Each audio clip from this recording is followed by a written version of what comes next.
This is a map of US military bases right across the Pacific. Many of them are just basic runways, and they're scattered across spits of sand that were claimed, built, and then abandoned after World War II.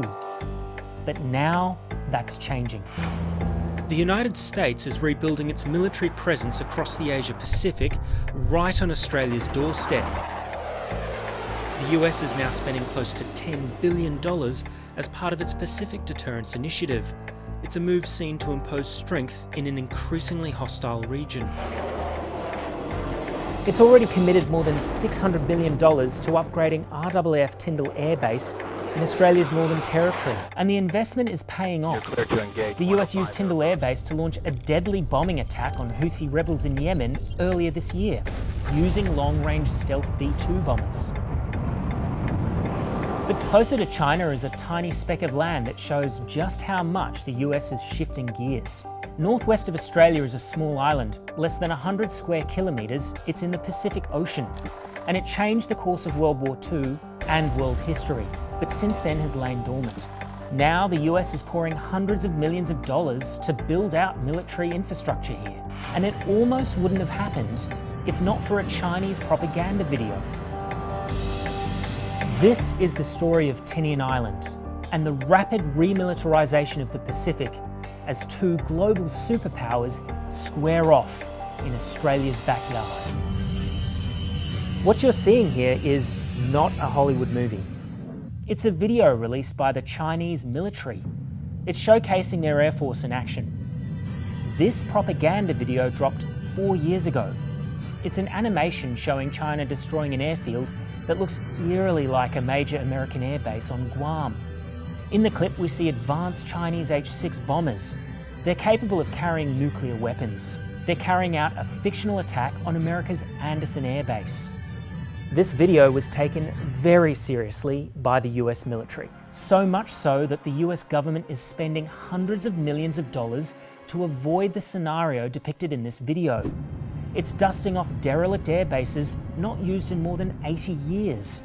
It's part of a major shift in US military strategy, re-engaging with a more hostile China over island chains throughout the Pacific.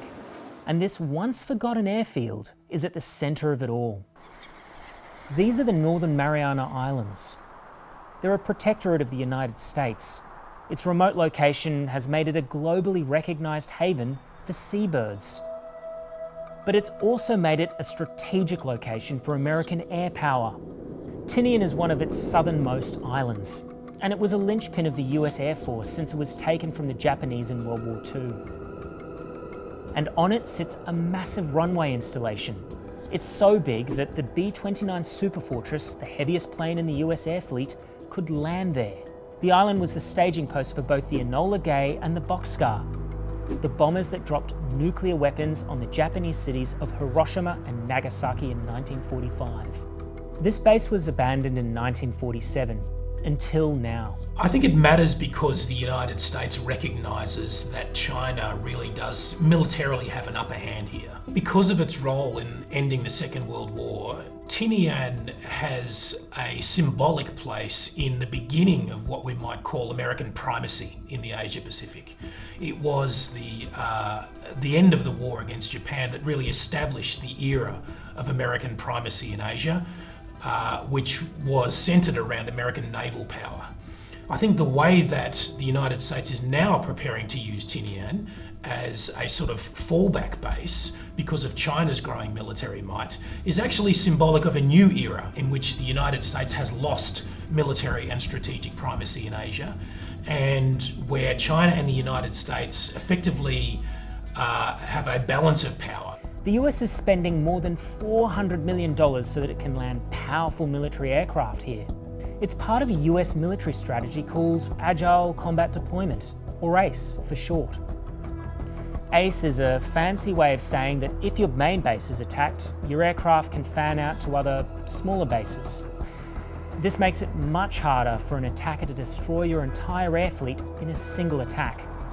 The refurbishment of Tiananmen's North Air Base is a direct response to those fears, as other US military outposts in the Philippines, Japan, South Korea and Guam are within first strike missile and aircraft range of mainland China. And with China spreading its military influence deeper into the Pacific, it's creating concern that scenarios like the one depicted in that propaganda video are becoming more likely. You see, Tinian is not the only island that's been given this treatment. 1,500 kilometres away, a similar story's already panned out. The dirt airstrip on the US island of Pelileo was reopened late last year after a similar reconstruction. Both islands are around 3,000 kilometres away from China's coast. That makes them capable of launching an air response to any attack, sort of like a static aircraft carrier. That looks to be an effort by the United States to essentially make its forces in the region, particularly in nearby Guam, much more survivable. So the really core fact here that the Americans are dealing with is the growing capabilities of the Chinese military to strike at long range. So why should we care about an old airbase on a tiny island in the middle of the Pacific Ocean? The level of military force the United States has deployed in the Pacific is roughly the same as it was at the end of the Cold War. So that ought to worry us, because what it indicates is that if we see these basing refurbishments in isolation, then it ought to send us a signal that what the United States is preparing to do is to survive a war against China, but it isn't prepared to win one, and it's certainly not militarily in a position to win one. And that ought to tell Australians that we should be doing more for ourselves.